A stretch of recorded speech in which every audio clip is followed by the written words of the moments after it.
Good evening, Fernwood. It's your TV pal Neil, and it's time for some more late night variety madness with another episode of Fernwood Tonight. If you are new here, what we do, we watch the episode together and then we talk about it because that's how we begin the exchange of ideas. And if that sounds like it's your bag, then please stick around. Furthermore, if you want to help support this channel, then please check out our Patreon and throw your support behind it, because that means that I get to, pay my rent and stuff. Today we are going to be watching episode 26 from August 8th, 1977. Last Friday's episode got confusing and potentially dangerous, so let us inquire. On Friday, Barth reminded us that he had been approached by some lawyers about the upcoming Barth Gimbel Pro-Am Golf Classic.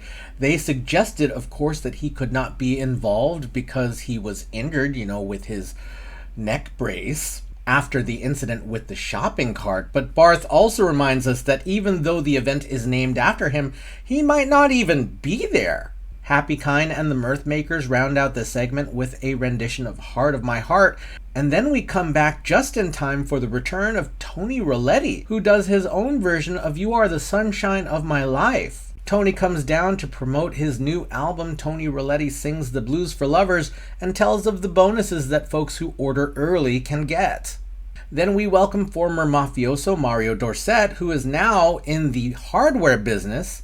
Mario is glad for the relative peace in his life now, as Barth brings up that his only remaining competitors in town are Peterson's Hardware, and that's when we get a news bulletin that a 4-alarm fire has broken out at Peterson's Hardware, and Barth closes out the show enjoying a cigarette. Everyone, there are plenty of subtle intrigues within this series, so I suppose the best thing to do is to continue.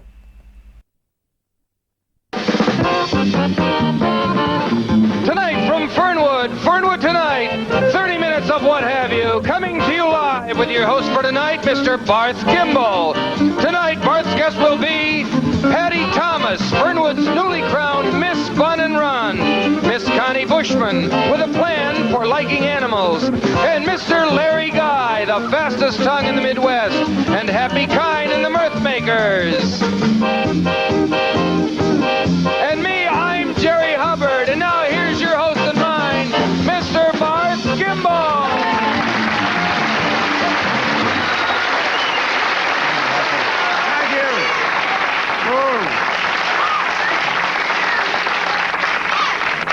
Thank you so much. Wow. Thank you, and good evening, ladies and gentlemen, and you folks at home.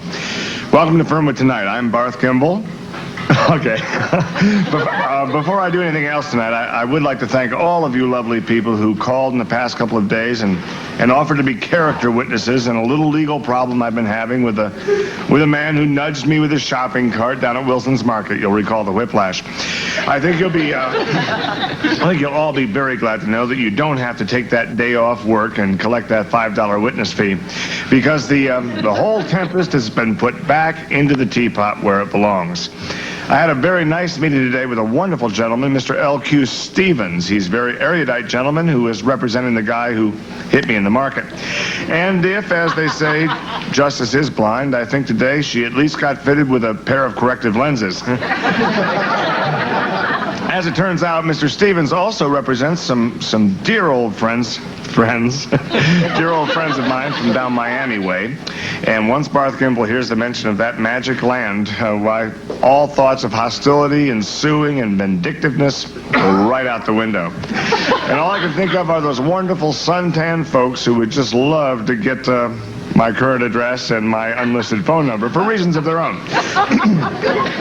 Actually, the Lord works his wonders in many ways, and the whiplash turned out to be almost a blessing in disguise, I'd have to say, in that it was so painful to swallow while I had that collar on that, well, I was able to drop a few unnecessary pounds. Now, if you went to a health club to lose that kind of weight, you could easily spend several $100s. So I regard my cash arrangement with Mr. Stevens as just small potatoes. Who cares? We've got a great show tonight, and a great announcer, Mr. Jerry Hubbard. How do I give you?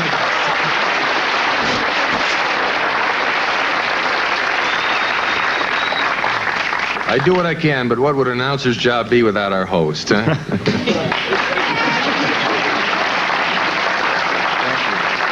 Wouldn't have anyone to announce. That's right.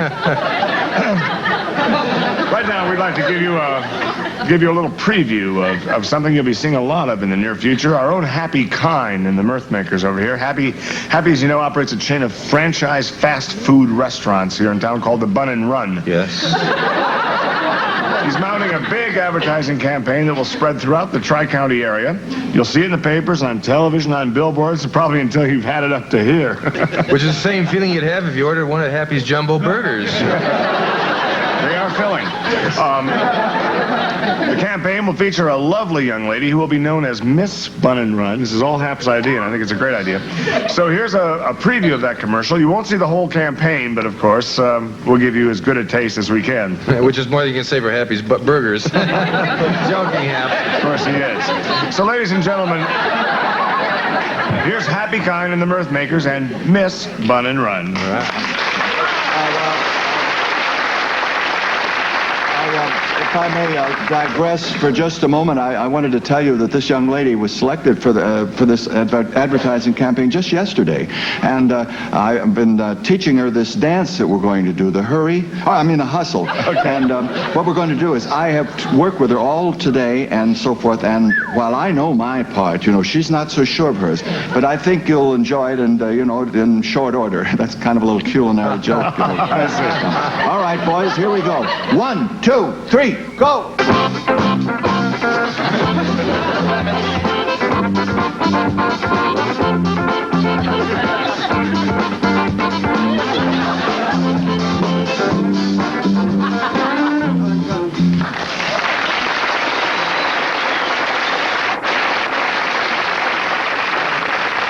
I had to stop it because she was getting winded. Why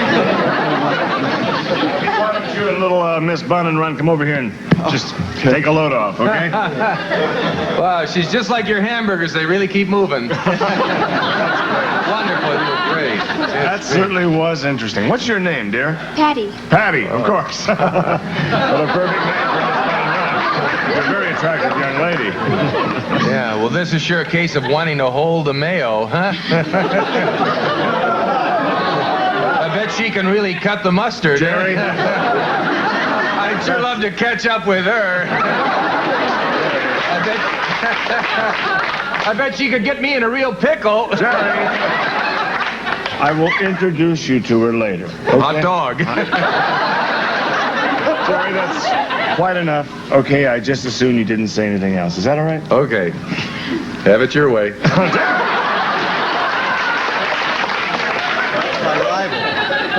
Thank you. Thank you. Okay? You deserve a break today. Jerry! Happy, you must be very proud to have her associated with your Bun and Run chains. Oh, we surely are. It's wonderful to have her with us because she represents that good, clean, wholesome image that we associate with our malts and fries. Well, that's great news. Yes, it is. You'll be working down there, won't you, at the Bun and Run as well? Okay, not speaking, but just working. We'll be right back after these important words.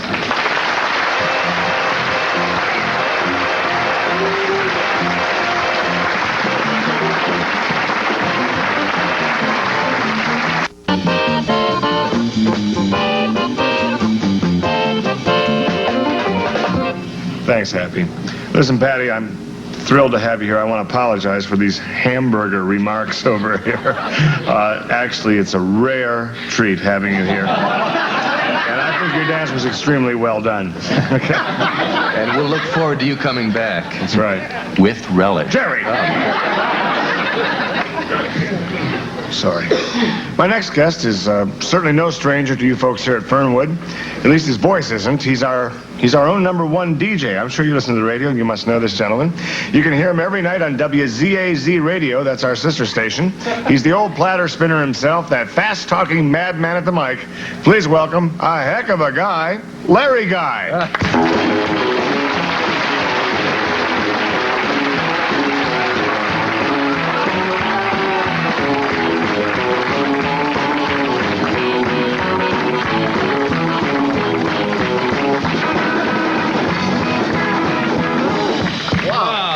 before we go any further. Wow, Brighto in here. Oh, huh? yes. Oh, Brighto. Larry, you're sounding great today. Really. Oh, thank you so much, sir. Thank you. Larry, I know that I'm your favorite television personality, and I You just sure wanna are. give you a little bit of a treat. You know who's my favorite radio personality? No, who?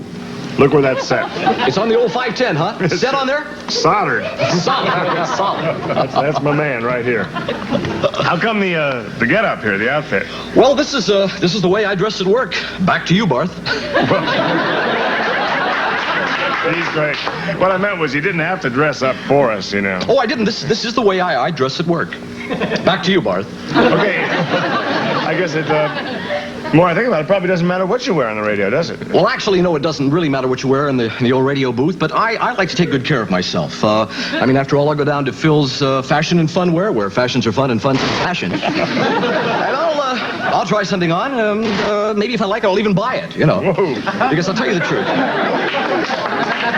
No, seriously. I think that personal appearance is very, very important. You know what I mean? I mean, in radio as well. I mean, if I didn't care about those wonderful guys and gals out there, those dukes and duchesses out in listening land, I probably could do my show in my underwear, you know? Excuse me. Don't do that, because a lot of those youngsters tune in every day to listen to you.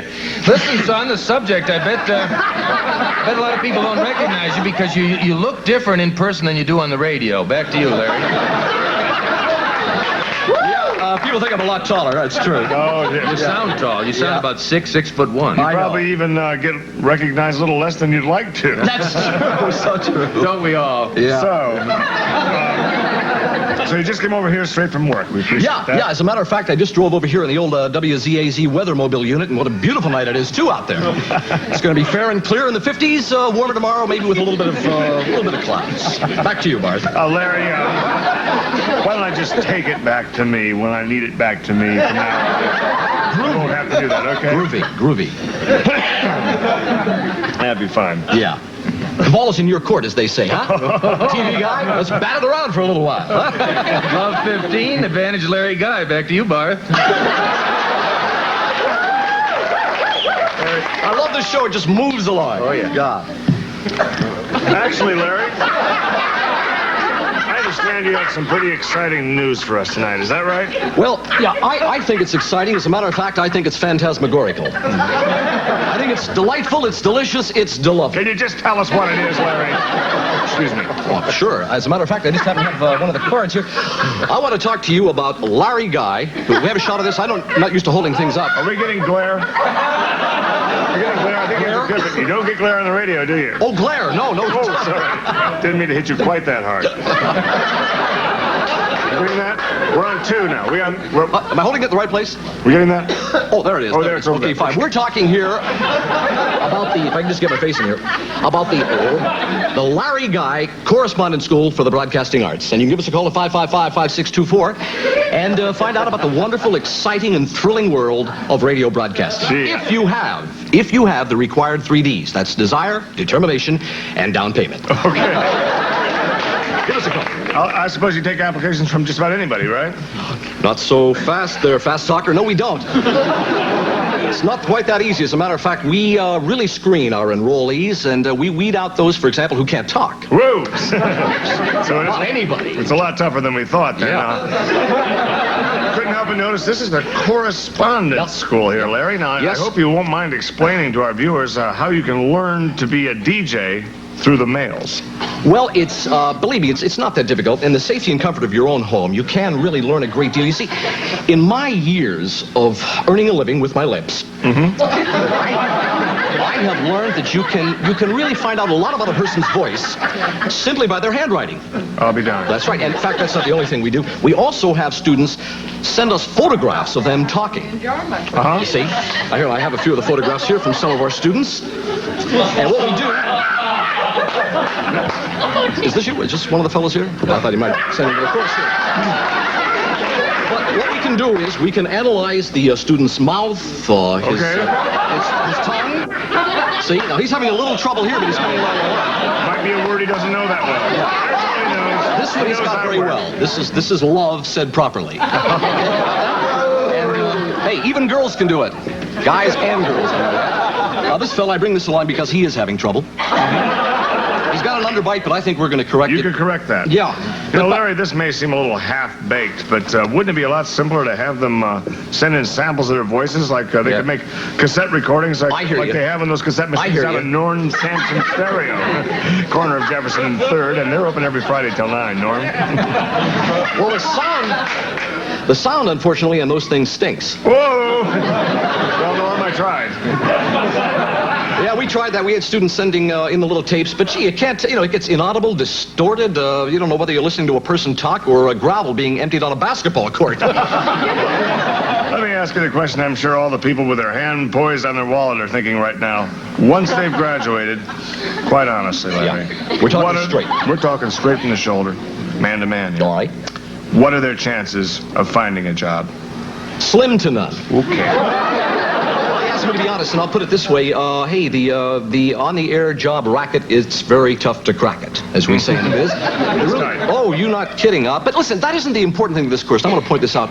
This course is not just for people who want to get into radio. It's also for people who want their confidence built. You understand what I'm saying? Teaches people how to communicate, how to speak out. A lot of kids today, if you don't mind me saying so, mumble. They mumble into the phones, you hear them. Sure. This course teaches a kid to pick up a telephone and say a simple thing like asking for a date. To do it with confidence and to say, "Hey, princess, would you like to go out on a date with me this p.m.?" Oh, I see. And that works. And the whole conversation would be like that. She would say, "Well, what time?" And you would say, what time? There's a very good example. What time is it, by the way? I have got exactly 12 after. That's a matter of style, Bart. It's 12 after the big one in the city. It's the way to say it, it's the way to deliver the line. And then later on, if things started to get going pretty good, you might go a little more FM. Right? Yeah, and then just say, "Hey, man, it's past."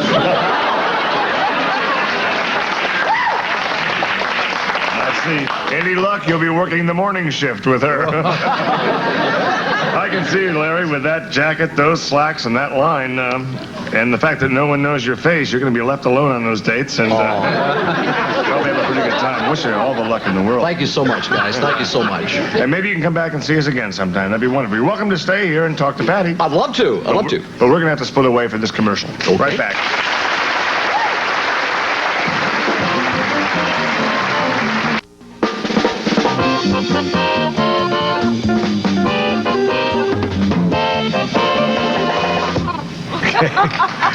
Thank you. Happy times.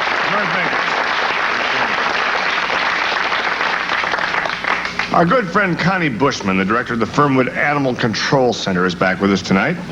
Again, she's been here before, but this time she's got something that's kind of interesting. She has an important complaint that's got her a little hot under her flea collar, if you will. So please welcome Connie Buschmann.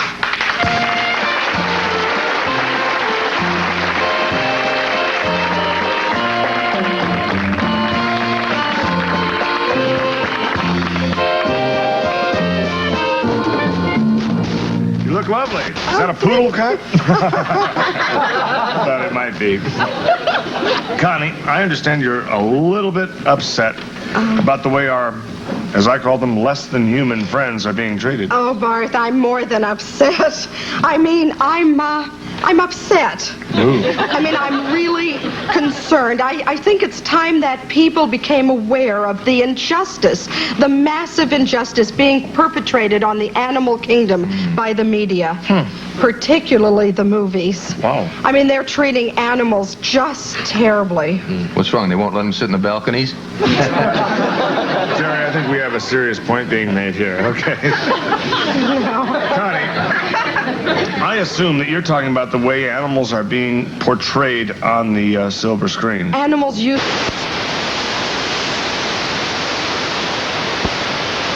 Sure. I mean, do you remember Lassie? Sure. Can't forget him. Bambi? When he said, "Mother, Mother," and Flicka. Sure. But now what do we have? Jaws. Willard, Ben, Willard and Ben. And Cat on a Hot Tin Roof. Sure. So what you're saying is that this is a deliberate attempt to slander our animals? Do you know what it's like? It's like in the olden days, maybe 20, 30 years ago. It's the same way they depicted blacks, always shuffling and picking up other people's bags. Yeah. Oh, they were great. And in the jungle, when they get scared, they drop the bags and their hair would stand on end. And the one guy's eyes go round and round and round.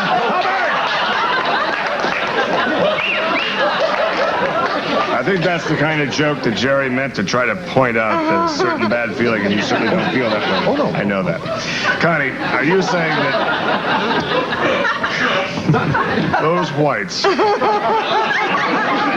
Well, stop doing your stuff.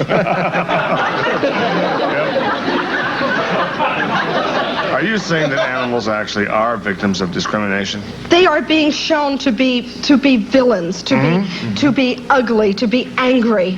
And what are we going to be doing about it? I don't know. I don't either. We should have had someone on the show who does know what to do. That'd be good. Maybe next That would time be you a come great back, you would have balance some there. answers. Like a question and answer thing. That might be a very good idea, because the thing is beyond me. I mean, here we are, we're going to movies, right? And what are we seeing? Viciousness, Yeah. right? Yeah. That's sometimes before we even go in and sit down. Too bad you can't see the old Mr. Ed movies and things like that. Oh, They were yes. I mean, remember the good old days Yeah. when the animals really were friendly and nice and wonderful? Yeah. And you know, the problem is that they're not only given vicious roles to play, but they're given rotten roles. Yeah. They Yeah. really are. And mostly non-speaking parts since Mr. Ed went off. And do you know what the worst part is? No.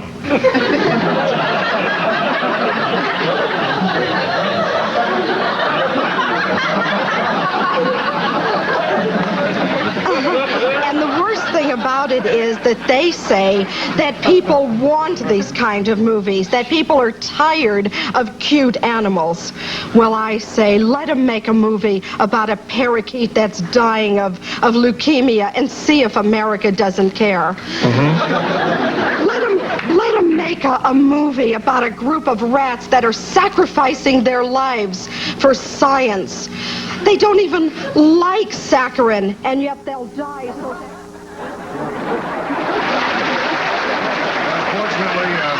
Fortunately, those roaches and those mice aren't really household pets, so they don't come under your jurisdiction. They might be in New York. You never That's a know. good point. We'll be right back after these important words. Stay with us.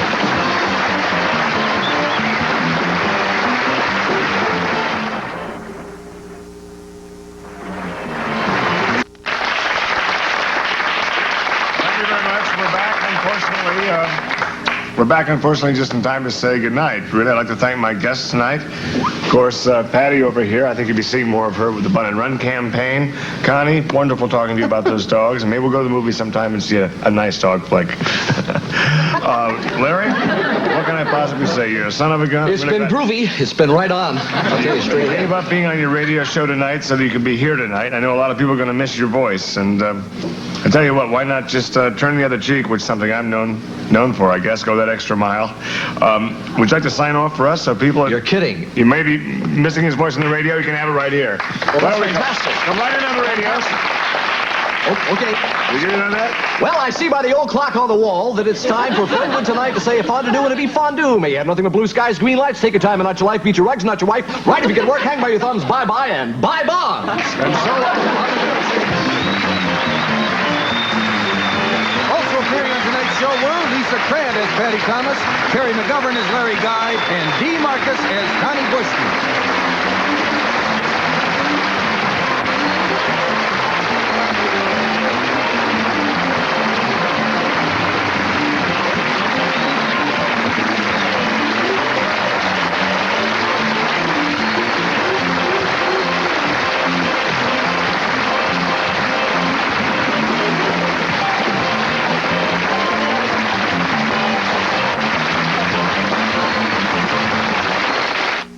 So, before we talk about the episode, everyone, I think I should apologize for any of the technical difficulties that we ran into with the source material here.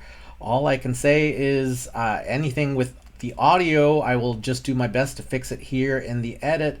And after that, anything that's actually in the video, I can't fix it. So do your best with that. But hey, here's where we seem to resolve all of the issues with Barth's whiplash. And in this case, he has been contacted by a lawyer. The lawyer of the person who ran into him with the shopping cart appears to have some connections to some faces in Miami who might want to know where Barth lives now. Now, we don't really know a lot about why Barth left. I mean, there was certainly payola and maybe an incident with a young woman.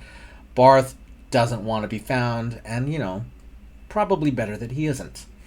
Then we bring on young Patty Thomas, who is now Miss Bun and Run. Happy Kind introduces her with the hustle.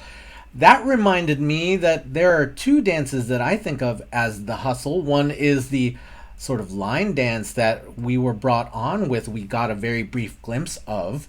And the other is the partner dance called the hustle. I'll see if I can find examples of both of those things in the YouTubes, and if I find any, then you know where I'm going to put them. In this case, the introduction of young Miss Bun and Run allows for a large list of burger-related puns and, well, maybe just a little bit of gross hitting on a young woman kind of stuff that this show did a little bit. And next we welcome on radio DJ from WZAZ, Larry Guy, who is fairly stylish.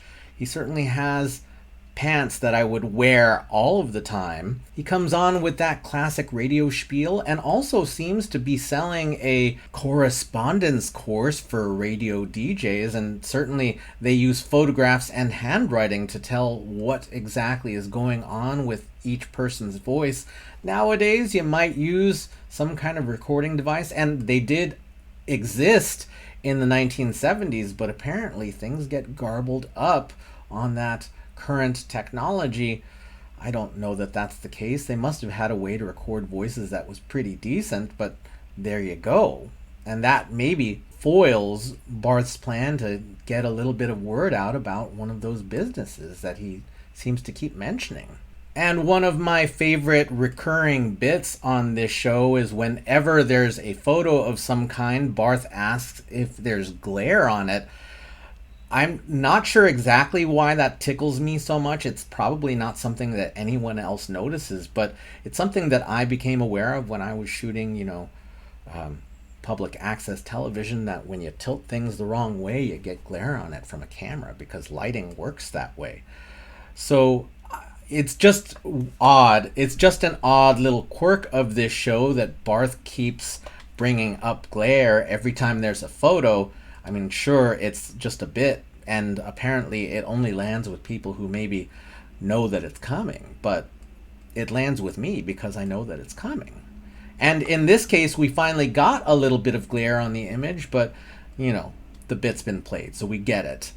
And then we bring back Miss Connie Buschmann, who we have seen a few times at this point. Connie always represents the animal segments, and when we saw her the first time, she brought up that hearing ear dogs was the thing that she was gonna be starting.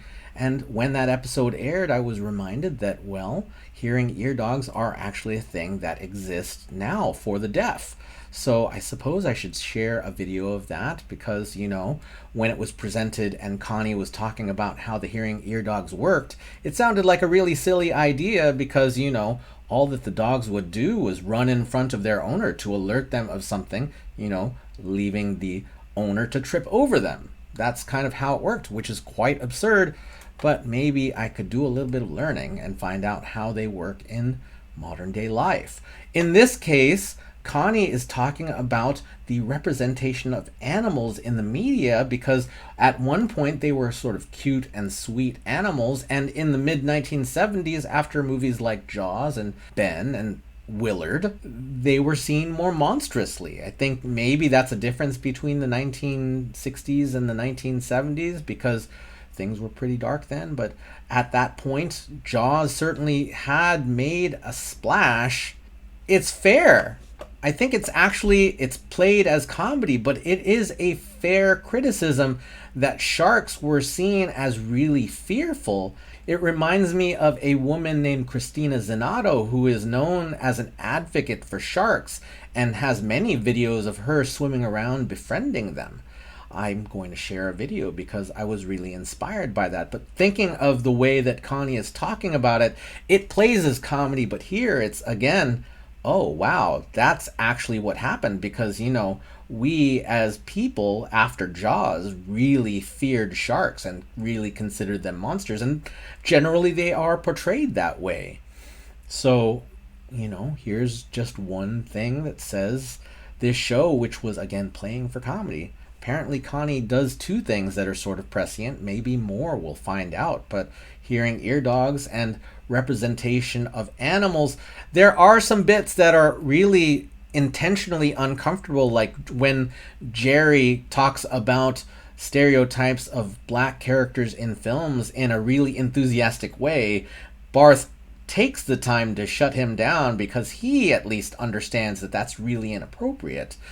But it is interesting to see how acceptable this character finds that to be, which he says it's not acceptable, except that he's really enthusiastic about it. So then finally we end our show with Barth passing the sign-off to Larry, and Larry does it with style and panache. So that's all of today's episode. So now it's time for us to address the topic of the week, which I brought up back in March, I think, when we were ending Mary Hartman, and that was a chance for people to unpack their feelings of the entire Hartman relationship, Mary Hartman and Tom Hartman. People really gave some long responses to this question, and well, they're so long that I feel the need to break up some of the responses. This first response is from Victor Credenza.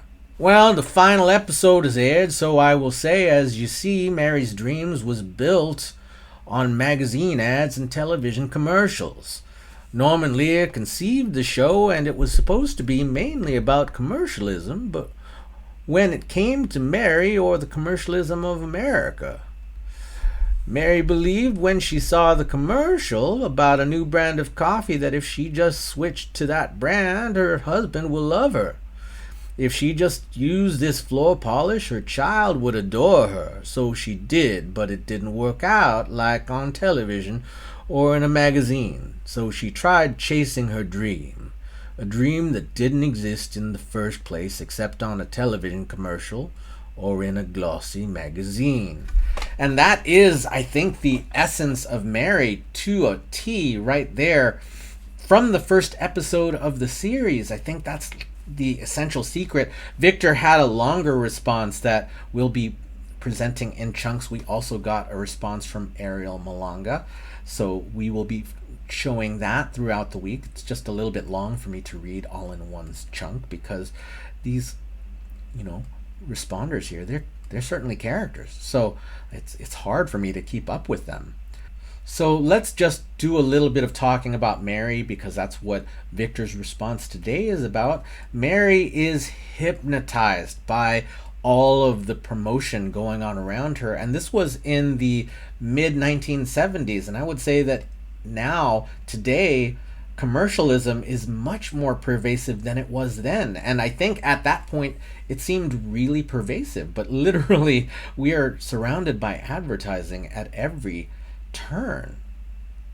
So this is Mary. She is looking at her world and trying to figure out how to make it better.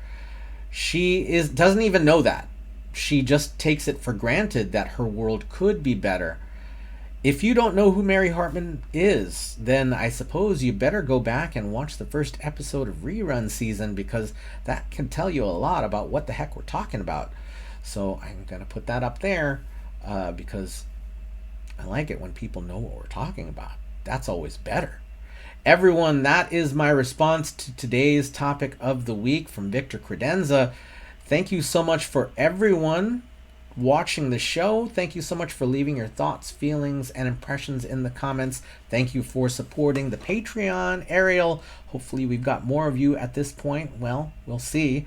Thank you so much for being you, and we will see you tomorrow night in Fernwood.